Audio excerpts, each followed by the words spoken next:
ဝဆိုတာဟာဘယ်ဘဝမှမတည်မြဲဘူးရထားတဲ့အရာတွေအလုံးဟာကျင့်တတ်เสียမကောင်းလို့ဒုက္ခလို့ခေါ်တယ်ဘုန်းကြီးတို့တွေခုပါရထားတော့ဆိုခန္ဓာ၅ပါးရထားတယ်အဲ့ဒီရထားတဲ့ခန္ဓာ၅ပါးဟာကျင့်တတ်เสียမကောင်းဘူးဖြစ်မှုပြက်မှုတွေအမြဲတမ်းနှိမ့်ဆက်နေတာဖြစ်သောကြောင့်ဒုက္ခ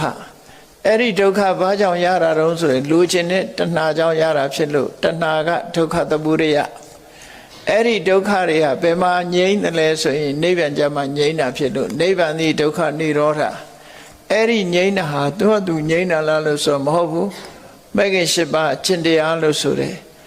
သမာဓိဋ္ဌိသမာသင်္ကပ္ပစတဲ့မစ္စည်းမပฏิပဒါအကျင့်ကိုကျင့်မှသာလဲတဏှာကိုပယ်ဖြတ်ပြီးတော့အဲ့ဒီ